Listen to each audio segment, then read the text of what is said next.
To be here, and especially I'll be quoting this morning from A.H. Almas or Hamid Ali that many of you saw yesterday, and he's certainly my greatest teacher, although I've never met him and never seen him live, but I've been much informed by his teachings.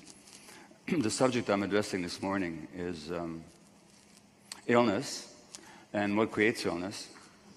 And as a Western-trained medical doctor, I was programmed really to see illness as a separate category, distinct from health, and to see it in purely physical terms. So if somebody gets cancer, somebody gets rheumatoid arthritis, multiple sclerosis, ALS, Crohn's disease, chronic fatigue, fibromyalgia, chronic asthma, chronic psoriasis, whatever it is, that's just a physical event in the body with no relationship to our emotions.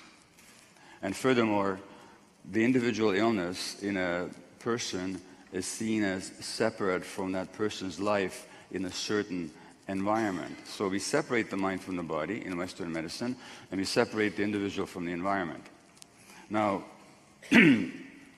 what's wrong with that, quite apart from the fact that it's not valid, it's also not even scientific in today's scientific sense, in that the research that shows that these separations are invalid has been done and published, and it gets deeper and more proliferates more regularly, and yet the insights of the science do not penetrate medical practice. The Buddha, 2,500 years ago, said it best, as he said many things best. He talked about what he called the interconnected core rising of phenomena. And basically he said that nothing exists on its own. He said, when you look at a leaf or a raindrop, meditate on the conditions near and distant that contributed to the presence of that leaf or raindrop.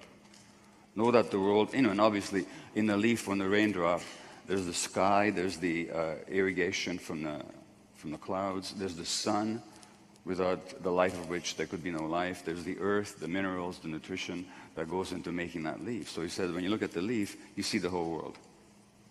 And he says, this is because that is not because this is not, this is born because that is born, this dies, and because that dies, the birth and death of any phenomenon are connected to the birth and death of all other phenomenon. The one contains the many contains the one.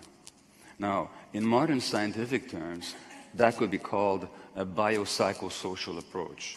And to give it its full name, it really might be called a biopsychospiritual approach. And what does that mean?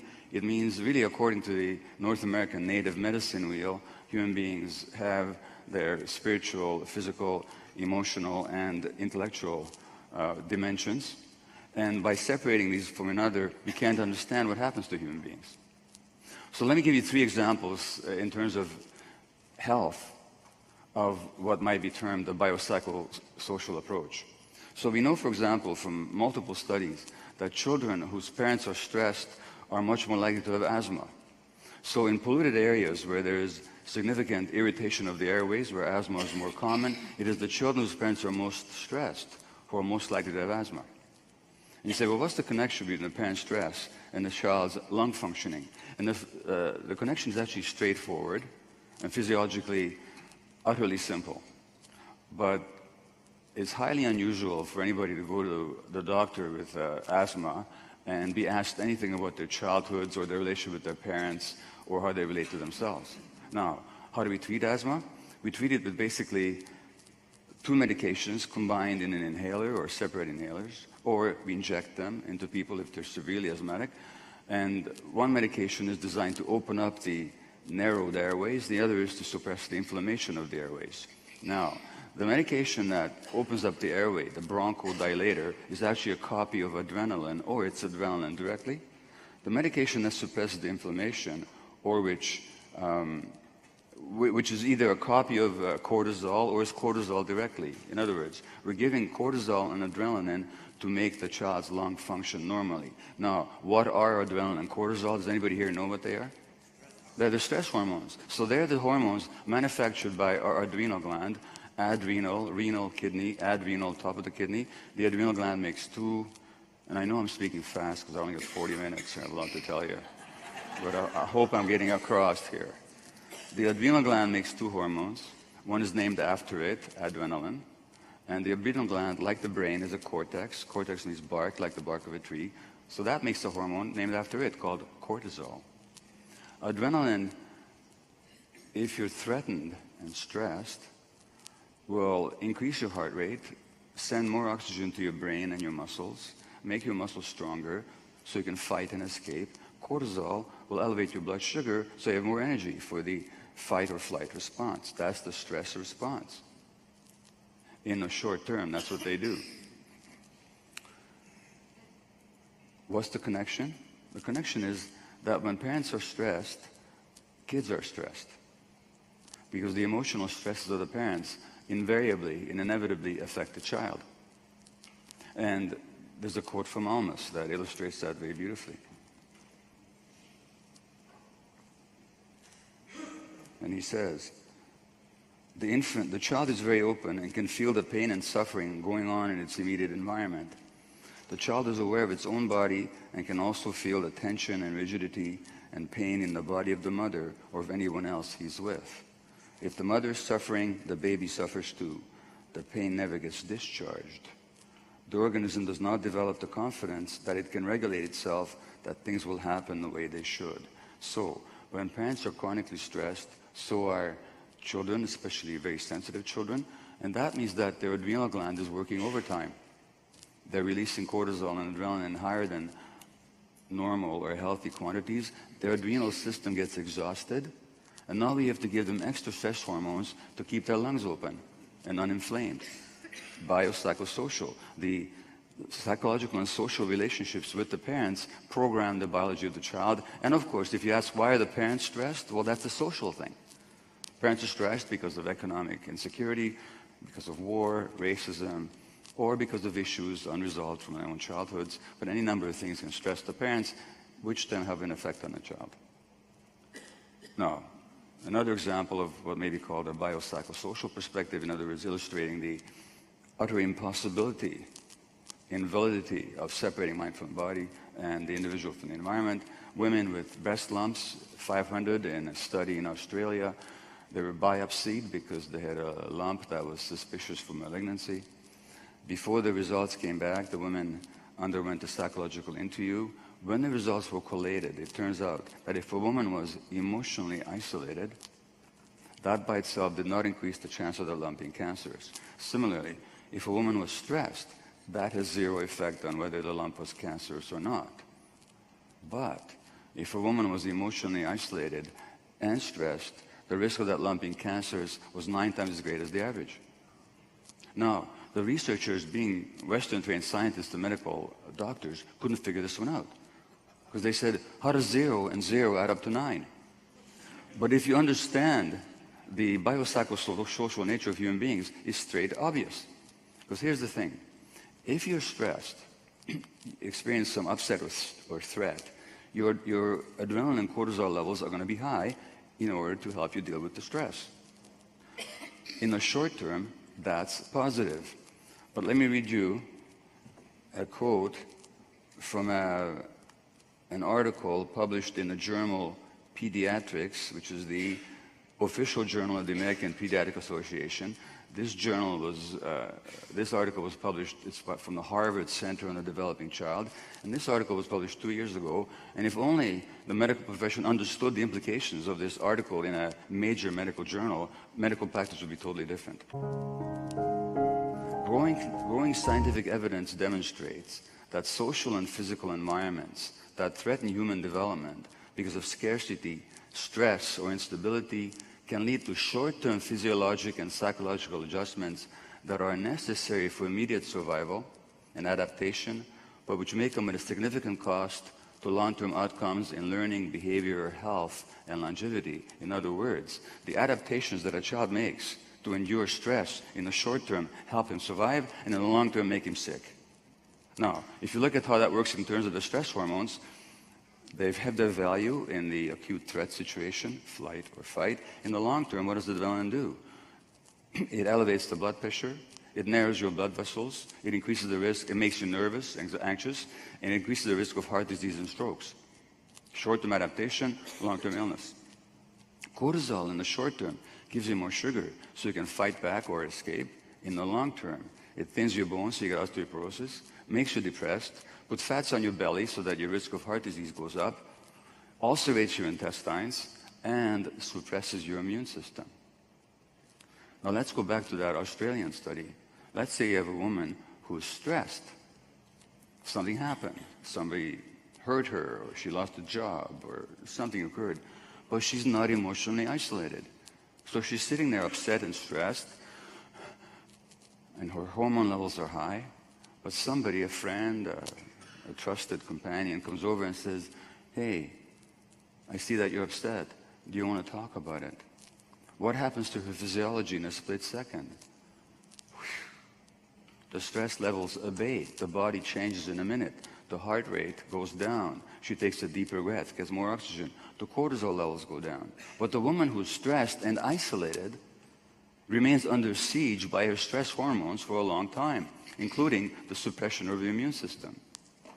No wonder then that the women who are isolated and stressed are more likely to have a malignant transformation in that lump, which is to say that cancer is not the disease of the individual.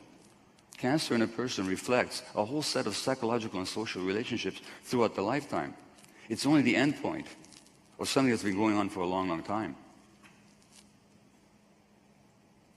And as somebody very astutely said, and this is why we're not finding the cure for cancer, because we're not looking where we need to. And somebody very astutely said, a British researcher, he said that, he said that trying to find the cause of cancer by studying the individual cell is like trying to understand the traffic jam by studying the internal combustion engine. Now, one more example. One more example. At the end of life, we know that couples have been together for a long time. One of them is hospitalized. The other one has a significant risk of dying. And a British study just 3 weeks ago showed that when an elderly person is bereaved, their partner dies, you can find measurable deleterious changes in the hormonal apparatus and the immune systems. In other words, the immune system, the nervous system, the cardiovascular system of the one is modulated by the psychological relationship. So, in understanding illness then, we have to look at this mind-body unity, and we have to look at the relationship of that individual to their psychological social environment. So, in my years of family practice, and then for 7 years, I was medical coordinator of the palliative care unit at Vancouver Hospital, which is to say, we looked after terminally ill people. I found that who got sick and who didn't was not at all accidental. That there were certain patterns that I inevitably had to be aware of in all the people that got sick with chronic illness, whether that be, again, cancer, autoimmune disease, neurological disorders like ALS, MS, Parkinson's, and so on. What these patterns were, and I'm telling you, which may sound dogmatic, but I've been at the game long enough to be convinced of this, that there are no exceptions. I'm going to read you some newspaper clippings that illustrate who is illness prone, and then I'll tell you why. The first is an article. These are all articles from the Globe and Mail newspaper, which is Canada's national paper, and I wrote a medical column for them for a couple of years. It's by a woman. The first article is by a woman who was diagnosed with breast cancer. Her name is Donna. Her doctor's name is Harold, and her husband is called Hai. And Hai, his first wife, died of breast cancer, and now Donna, the second wife, is diagnosed with the same condition.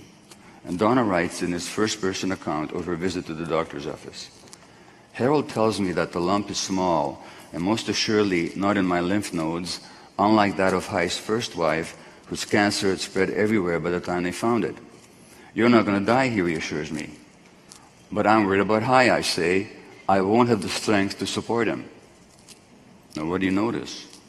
She's the one diagnosed with a potentially fatal illness, will have to go through chemo, radiation, possibly surgery, and her first thought is, how will I support my husband emotionally?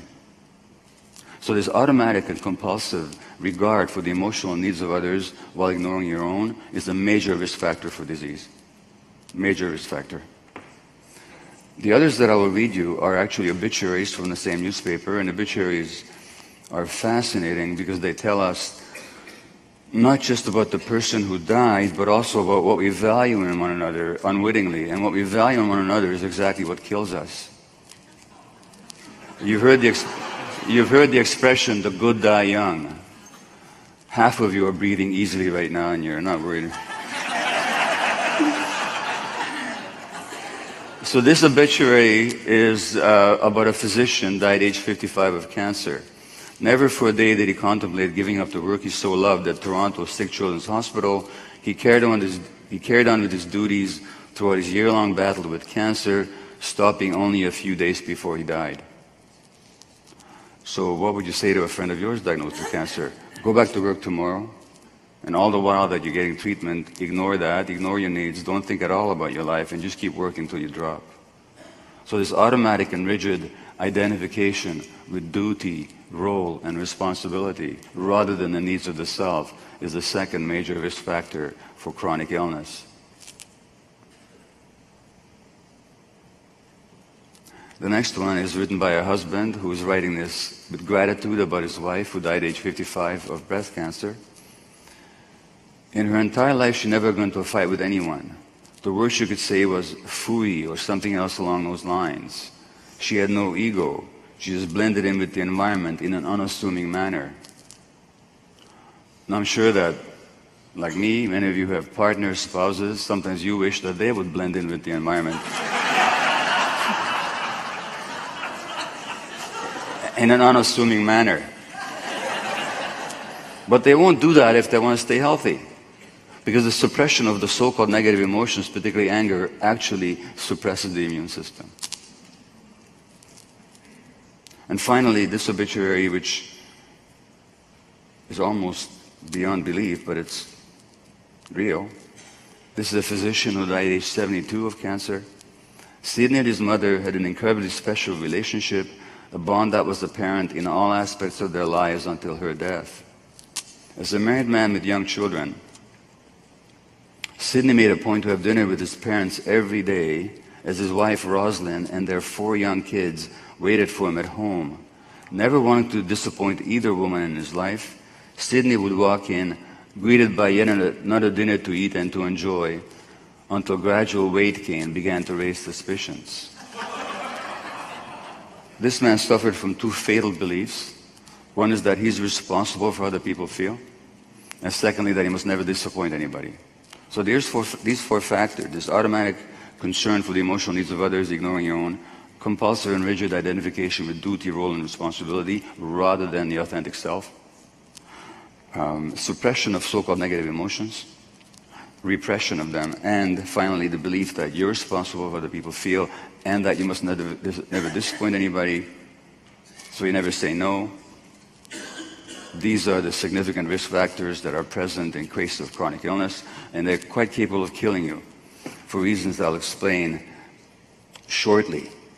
But before I do, let's explain why people behave in these ways. Are we blaming the patient for the disease? We're not blaming the patient for the disease because these are not deliberate, consciously chosen patterns. Remember that Harvard article I quoted to you? Adaptations that help you survive the immediate stress in childhood become source of pathology later on. These are all adaptations. Nobody chooses to behave in these ways. And I can give you a personal example. So when I was 54 or so, I had arthroscopic surgery on one of my knees. I had a bit of a tear in a cartilage. So that afternoon, I had a bit of a limp. And I'm visiting my mother, there's a genetic disease in our family called muscular dystrophy, which means that if you have the gene, you'll have the disease. But by the way, most diseases are not like that, and there are very few diseases genetically determined. Even in the case of breast cancer, there is a breast cancer gene, or several breast cancer genes, but out of 100 women with breast cancer, only 7 will have the gene. The gene is not the major cause of breast cancer. Muscular dystrophy, yes, if you have the gene, rare, but you're likely to have the disease. So my mother had it, so at age 78, she could no longer get out of bed, she could barely feed herself. Mentally, she was very strong. And how does it become a source of physical pathology? Well, because we have another need. We have the need for attachment, that's clear. But we have another need, and that is need for authenticity. Authenticity is the sense of being ourselves and knowing who we are and what we feel. Now, that's not a new age, abstract, psychological, spiritual, woohoo need. It's actually a survival need. Because to be authentic is to be in touch with your body and your gut feelings. And in the long period of evolutionary development, living in a state of nature amidst all kinds of dangers, how long exactly would a human being survive if they were not in touch with their gut feelings? They wouldn't. So that the authenticity is as powerful as the attachment need in the long term. But what happens to a child where the authenticity threatens attachment? And what do I mean by that? Let's say that as a 1.5-year-old, 2-year-old, your child is angry at you. And by the way, if you have a 1.5 and 2-year-old and they're never angry with you, you're not doing your job. Because they can't have 5 cookies before dinner. And they can't climb on the table to play with a shiny knife. So they're going to get frustrated. So they're going to throw a tantrum, which is what they do. But what about if you grow up in a home where there was a rageaholic father and the very hint of anger threatens you unconsciously? So you give the message to the child that good little kids don't get angry. In other words, good little kids who get angry are not good, they're not acceptable to the parent. Well, guess what? If that message is driven home powerfully enough, the child would repress the anger in order to maintain the attachment relationship. Pure adaptation.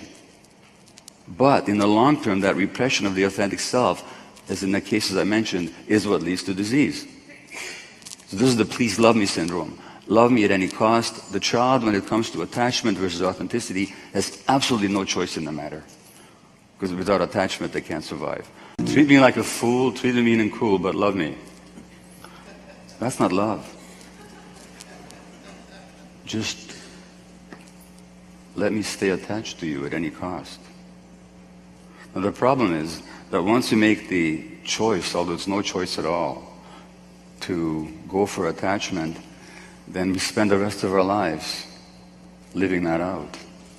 And we spend the rest of our lives suppressing our authenticity. Now how does that lead to illness?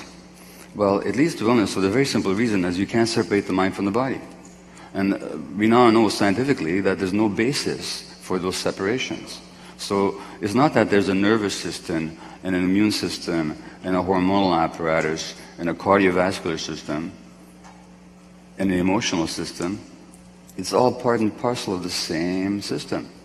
There's a science that's, I would say, is new, but it's only relatively new. It's been around for a few decades now. It's called psychoneuroimmunology, that studies the connections and the unity of the emotional system, the immune system, the hormonal apparatus, and the nervous system. It turns out there aren't separate systems, it's just one. To say that they're even connected is kind of false, because you connect two things that are discrete, but these are not discrete systems. They're just the differentiated functioning of the same super system. So it turns out that the nervous system wires them all together like a giant electrical grid. It connects the bone marrow to the brain. It sends messages from the bone marrow to the brain, from the brain to the bone marrow, where our immune and red cells are manufactured, from the thymus gland in the neck, where the white cells are stored, to the brain and vice versa, the gut to the brain, the heart to the brain, brain to the heart. The heart itself is a nervous system. It's like a second brain in a sense. It has certain predictive capacities, especially for negative things. When we say, I knew in my heart, you did. And that's connected to the brain up here. Then they all secrete messenger substances into the circulation, and they talk to one another biochemically, so that the immune cells, the white cells in your circulation, have the capacity to manufacture every hormone that the brain manufactures. And so the immune system is talking to the brain, and the brain is talking to the immune system. The immune system has been called a floating brain. It's got learning capacity, reactive capacity, and memory, just like the brain does. Then there's the gut-brain connection. I'm going to ask you this question and ask for a show of hands, please. If you've had the following experience, please put your hand up, that you've had a powerful gut feeling about something, you ignored it, and you were sorry afterwards. Okay. Now, let me ask for the obverse. Those of you that have a powerful gut feeling, you ignored it, and you're grateful afterwards, put your hand up. Now you see how much more the majority has is with the gut. Now I would even argue, had I had time, with those of you that just put your hand up, that what you had was not a gut feeling at all, it was just a strong emotion. And sometimes it's hard to tell the difference. But there's a difference. You know, the gut feeling, is there's something calm and knowing about it. There's no agitation about it. But nevertheless, even if I take your word for it, it's still like, 30 to 1. So why is the gut so much more intelligent than your thoughts? In other words, when you went with your thoughts, you were wrong. If you paid attention to your gut feelings, you were right. Well, the gut sends many more messages to the brain than come the other way. If you've ever been treated for depression, like I have with, say, Prozac, which elevates serotonin levels, the gut has more serotonin than the brain does, the mood chemical. The gut receives messages from the whole brain, and it magnifies them and sends them back up, so that when you are listening to gut feelings, you're getting the whole picture. Your intellect, your thoughts, are only a very small part of your evaluative apparatus. And emotions came much before we had thoughts, necessarily, because without strong gut feelings, again, we just didn't survive. Now, there's a group of people called aphasiacs who can't process words because they had a stroke in that part of the brain. Aphasiacs have been shown in a number of studies to be much more astute at knowing when somebody's a liar than people who understand language. Why do you suppose that is? Because they take in the whole picture, the body language, the tone of voice, the facial expression, the congruence of body language, tone, and facial expression. And that's a much more significant markers of truth than the words are. If aphasiacs voted, no politician would ever get elected. But there's another large group of people. Who, I mean, if you look, and that may seem like sort of a knock on politicians, but let me tell you, there was a very interesting phenomenon with President George Bush Jr. If you ever, I don't know if you ever had this experience, but if you ever turned off the sound on the television and he was speaking, what would you observe? A very nervous and scared little kid. And this guy was the most powerful man in the world, so they say. Scared little kid. Now, there's another large group of human beings who are perfectly capable of unerringly reading and reacting to their gut feelings. And what do we call those people? What do we call them? Children. We call them babies. Okay, no one-day-old baby is disconnected from the gut feelings. When you put your hand up and I asked you, how many of you had the experience of ignoring and then regretting not having paid attention to gut feelings, you were telling me the story of your childhood. The story of your childhood was that you were born pristine and authentic, completely in touch with yourself, and then you learned that in order to stay attached to your environment, you had to suppress that part of yourself. So the suppression itself became associated with survival. No wonder you're afraid to be authentic. Because there's something in you that says, if I'm authentic, I won't be loved anymore, and if I'm not loved, I won't survive. Then we keep choosing attachment over authenticity, and then we get sick. Let me give you an example. I just need a volunteer, okay? So I mentioned that the suppression of anger suppresses the immune system, so you're going to volunteer. Thanks. No, you need to stay where you are. What's your name? Judith, okay. So there's one rule here only, Judith, okay? Which is that the chair that you're sitting in is your life, so you can't leave it, okay? For this experiment. After the talk, you can leave, or even before the talk, but not for this experiment, okay? So the question I'm going to ask you is, are you okay with the distance between you and I right now? If I spoke from here for the rest of the morning, is that okay with you? Okay, now I'm going to stand here and ask you the same question. Is it still okay with you? If I lecture from here, how about right now? Yeah. Is still okay with you? Okay, what about right now? getting a little tight. It's getting a little tight? Yeah, it's okay. It's still okay. It's still okay. All right, I'm going to put a knee on your knee. How's that now? It feels good. It feels good. I'm going to stand on your knee in a minute. No, you're not. Okay. How would that feel to you? I wouldn't like it. You wouldn't like it. What would you do about it? I'd have to push you out. Okay, right. And as you're pushing, what emotion do you think you'd be generating? Fear and anger. Anger. The fear would come first. Yeah. And then the anger. Yeah. So in other words, the anger is not a negative emotion. It's a healthy boundary defense. Healthy anger simply says, you're in my space, get out. That's healthy anger. There's unhealthy anger, but that's different. Healthy anger says, you're in my space. Healthy anger is in the present. It's not about the past and the future. It's a boundary defense, you're in my space, get out. That's it. Now, if you look at the role of emotions in general, what is their job? Now, in another situation with another person, you actually might invite them closer. Perhaps. Some people in your life, in some situations, you would invite closer. So the role of emotions is to tell you what you want more of and being closer to you, allow in to your space, and to keep out the unwelcome and the potentially dangerous. That's all the emotion. Invite in the nourishing, the healthy, the welcome, keep out the dangerous, threatening, unwelcome. What is the role of the immune system? It's exactly the same thing. The immune system and the emotional system do exactly the same thing. Because of the unity that I've mentioned to you, when you suppress the one, you're suppressing the other.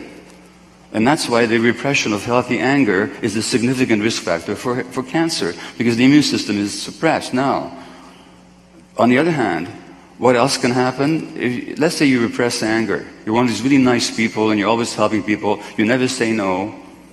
And the book of mine that this talk is based on is entitled When the Body Says No. My contention being is if you don't, the body will say it for you. I may have said that before.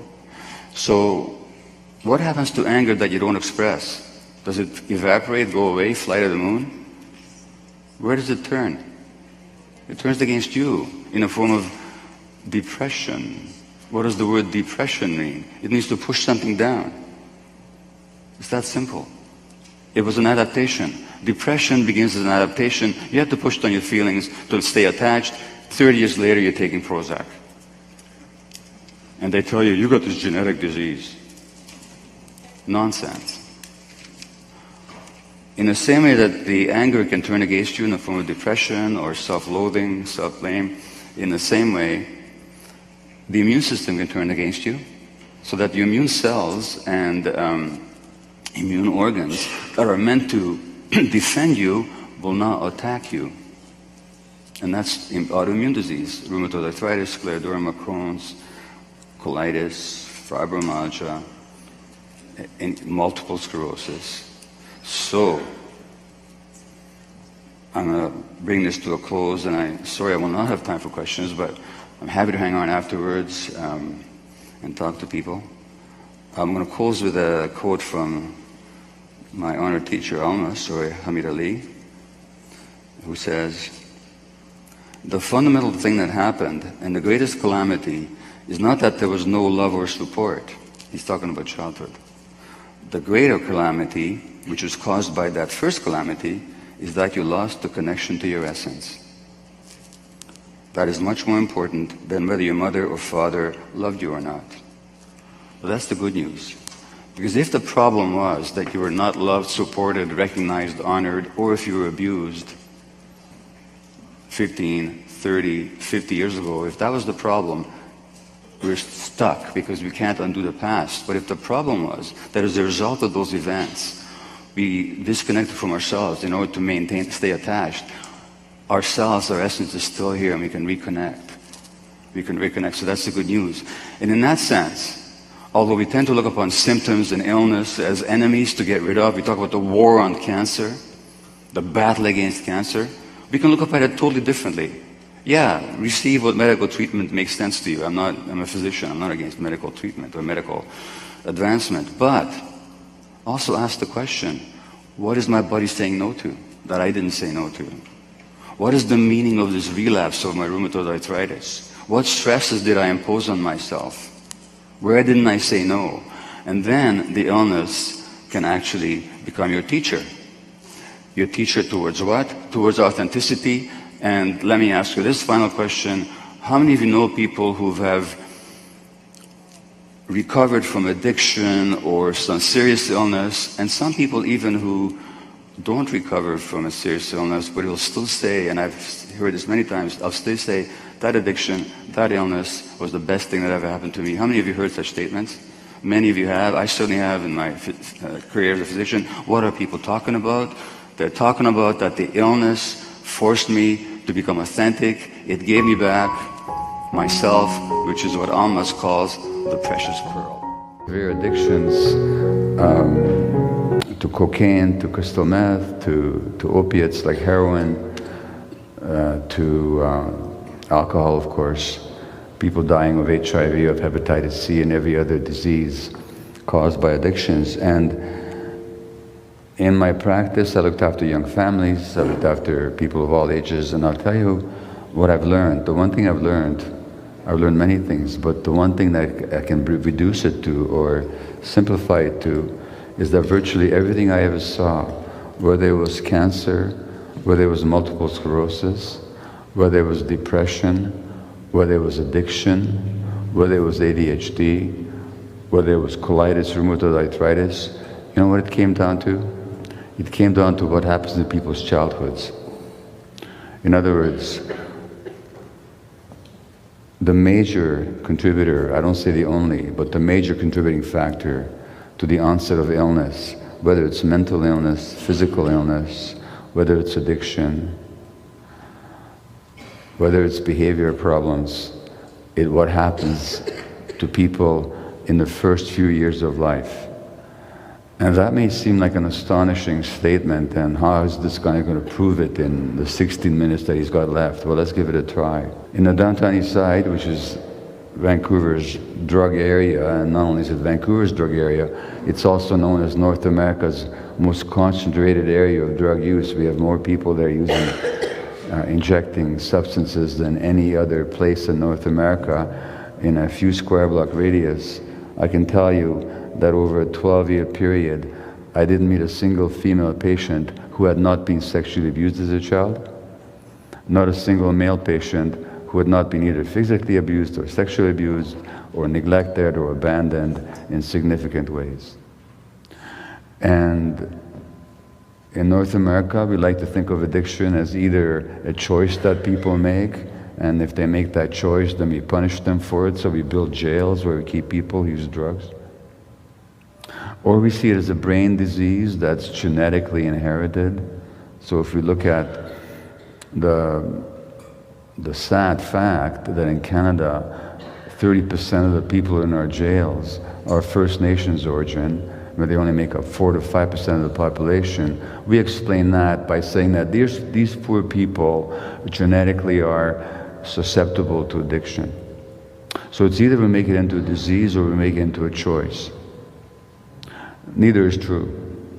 It's not a choice. Nobody ever chooses to be an addict, nor is it something that's inherited. We know, for example, that even people that do inherit some genes that are predisposed to addictions, if they're brought up in proper environments, they have no more risk of addiction than anybody else. So it's not ever the genes that cause the addictions, and nobody ever chooses the addiction. What actually happens is when people are traumatized, that increases their risk of addiction. And if you want to know why the First Nations population in this country, it's because they're the most traumatized segment of the Canadian population. Historically, I don't suppose I have to tell you about that, but the fact that in the prairie provinces, I'm not sure what the percentage are in Alberta, but I know in Saskatchewan and Manitoba, I know the percentage is high. I don't know how high it is in Alberta, but most of the kids in care are First Nations origin. This is in a population that knew how to look after their kids beautifully, that if you look at the parenting practices of First Nations peoples across the world, they're actually superior to those of industrial societies according to all the research, unless they're traumatized, in which case the trauma is passed on from one generation to the next. So when it comes to addiction then, what we're looking at is the impact of childhood trauma. Why?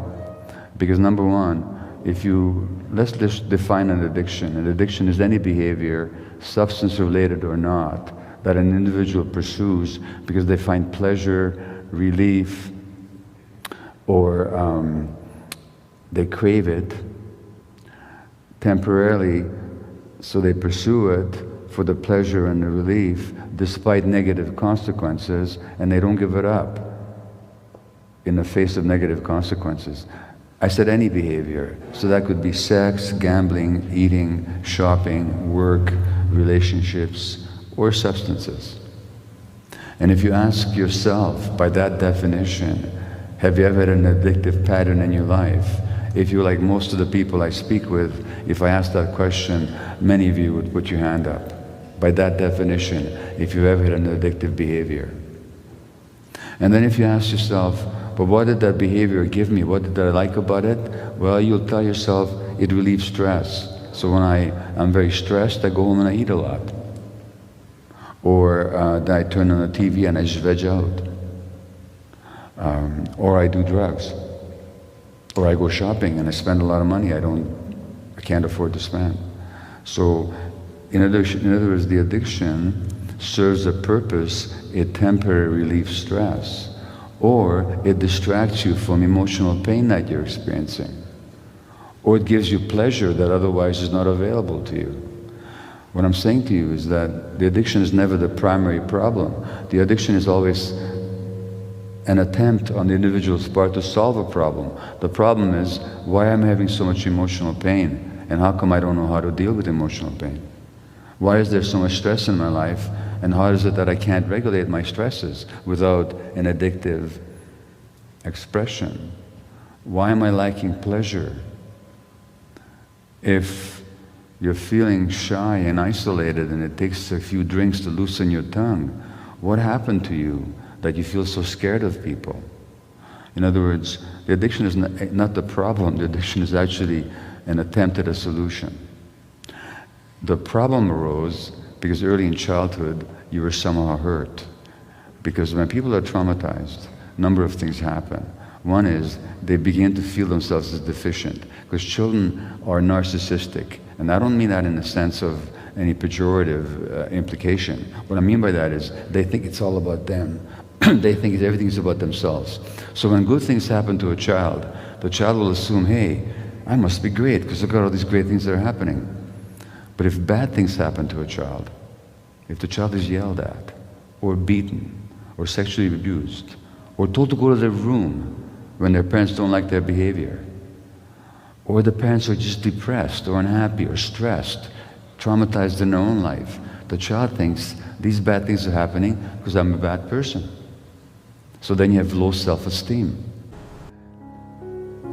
That's the first thing that happens. The second thing that happens is that what we now know, and this is a conference on the brain, what we now know is that the circuits of the brain are actually shaped by early experiences, so that the brain isn't just genetically determined, that already in the uterus, what's happening to the mother is already affecting the brain circuitry of the child. So when the mother is stressed, that's affecting the baby's brain. And these people that are traumatized in childhood, they don't have the conditions for healthy brain development. And then they're going to have mental health problems. And they're going to have ways of compensating for those mental health problems through addictive behaviors. So whether we're looking at the low self-esteem, whether we're looking at the brain physiology, whether we're looking at the spiritual isolation of how alone the addict feels, that it all goes back to what happened early in childhood. It's just a compensation. It's not a healthy compensation. It creates more problems. But where did it begin? It began with suffering of the young child. Now, as I said, everything I've seen, whether it was cancer, multiple sclerosis, or mental illness, or addiction, begins with childhood issues. Well, how can cancer begin with childhood issues, you ask yourself? A Canadian study showed that when children are abused, when they grow up to be adults, the risk of cancer goes up nearly 50%. Why? Because the abuse or the trauma creates coping mechanisms. Now, one of the ways that we cope when children are traumatized, one of the ways they cope with it is to soothe themselves, and then that's where addictions come in, But another way to cope would be, is if you get the message that you're not good enough, that you are not worthy enough, then you might spend the rest of your life trying to prove that you are. And how do you do that? By being very nice to everybody. By never saying how you feel, because they might not like how you feel. By never expressing healthy anger when somebody's crossing your boundaries. By working too hard to prove that you're worthwhile. That's why I was a workaholic doctor, because I got the message as an infant, as a Jewish infant under the Nazis in the Second World War. I got the message that the world didn't want me, I wasn't good enough. Well, then you spend the rest of your life compensating by taking on too much, and you're stressing yourself. And those stresses have an impact on your physiology. They have an impact on your immune system. They have an impact on your cardiovascular system, on your heart, on your nervous system. They can cause disease. So most diseases that most of my colleagues, the physicians, think they're just random, arbitrary diseases, they're not random or arbitrary at all. They're the result of life-strong stresses that result from a child's attempt to compensate. So typically, people with autoimmune diseases like rheumatoid arthritis or multiple sclerosis or colitis or Crohn's disease, or for that matter, cancer, if you look at their lives, what you notice about them is they've had great difficulty expressing their emotions because in childhood they were forbidden from doing so. So they compensated by suppressing their feelings. And they have great difficulty saying no, so that when people ask them to do things, they automatically will say yes, and they'll keep doing things even though they're very stressed by it. And then you end up with the body saying no, because they didn't, in the form of illness. I know this is, I'm not telling you proof, because my time with you tonight is too short, but what I can tell you, that is absolutely scientifically unquestionable, is that you cannot separate the mind from the body. So whatever happens emotionally will actually have an impact on your physiology. Because the brain systems that regulate emotions are part and parcel of the same system that the immune system is a part of, the cardiovascular system is a part of, the nervous system is a part of, and the hormonal apparatus is all part of it as well. So whatever happens emotionally also immediately has an impact physiologically. And that's why you can't separate people's emotional lives from their physiology. You can also not separate people's physiology from their relationships. We know, for example, that children whose parents are stressed are much more likely to have asthma. And so that the more stressed and depressed the parents are, the more medication a child might need for their asthma. And why? Because the child's emotions have an impact on the child's physiology, and a parent's emotional states have an impact on the child's emotions. And if you want to look at it more broadly, what are we talking about? If you're looking at the increasing rate of asthma in North America these days, and allergies of all kinds, or the increasing rate of ADHD and depression and all that amongst kids, what's going on? What's going on is that the parents are getting more stressed, and therefore the kids are getting more stressed, and therefore the kids are getting more sick. And it's not a question of the parents not loving their kids, it's not a question of blaming parents, it's not a question of parents not doing their best. It's the question is that because of economic circumstances and greater isolation, the breakdown of extended families, the breakdown of communities, all the uncertainties of modern industrial life, the parents are more stressed, and the more stressed the parents are, the more stressed the kids are. And when the kids are emotionally stressed, that also affects their physiology. Isolation. At the end of life, a number of studies have shown now that when people are emotionally isolated, they're more likely to get sick, and if they get sick, they're more likely to die. And so, for example, amongst elderly couples, when one of them is hospitalized, the other's risk for dying goes up significantly. Why? Because our physiology cannot be separated from our emotions, and our emotions cannot be separated from our relationships. So human relationships are actually necessary to maintain healthy human life. We're social creatures.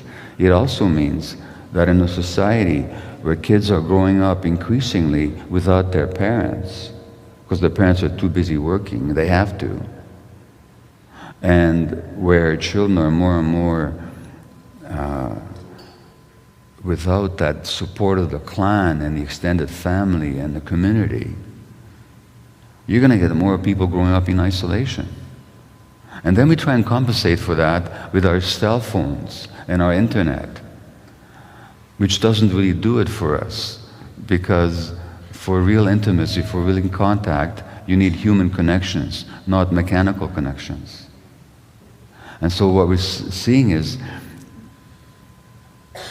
a whole set of dynamics that leave children more hurt and more isolated. As a result, there are many more problems that they try and compensate for through all kinds of behaviors. And the behaviors that lead to physical illness, like trying to be super nice and trying to always to suppress yourself and taking on too much stress, or the behaviors that try to compensate by soothing yourself through addictions, they all come down to what happened earlier in life. And I'm just writing an article right now for the Toronto Star on the recent election. And let me finish with just one final comment. I don't care what you think about Stephen Harper's policies. This is not a political talk. But one thing I can tell you is that so many people felt uncomfortable with him on the emotional level. Why did they feel uncomfortable with him? Because they looked into his eyes, and what did they see? They saw nothing. And people talked about his dead eyes. Now, you know what that tells me? That he was a traumatized person. Because a child's eyes go dead when what they're seeing is too painful. And emotionally, the brain protects the child by shutting down emotionally. And then, when you're hurt emotionally, then one of the ways you compensate is you want to be controlling, and you want to be angry, and you want to be powerful, and you want to close your eyes to human suffering and to human vulnerability, and your eyes go dead. And that's not a deliberate decision. So here's what I'm saying to you. Whether you're looking at politics or health or human behavior, whether you're looking at education, whether you're looking at relationships, because how we programmed as children shows up in our adult relationships. So when I arrive from a speaking trip, and my wife is not there to pick me up at the airport, and I have this pain and I have this anger, you know what that's about? That's about the fact that my mother abandoned me when I was a year old. Because to save my life, she gave me to a stranger. That's how it was. And that emotional memory of abandonment is still in here, and it shows up with the trivial trigger of my wife not being there at the airport to pick me up. So, all this stuff can be worked out, but if I can just summarize everything I've tried to tell you, the first few years are so important. And so if you have children, make those 3 or 4 or 5 early years the most important years of your life, to devote them to your children. And if you as an adult are suffering from depression, anxiety, addiction, illness, or whatever, go back to your childhood and find out how you were hurt and heal that hurt, and then you can heal yourself. Thank you.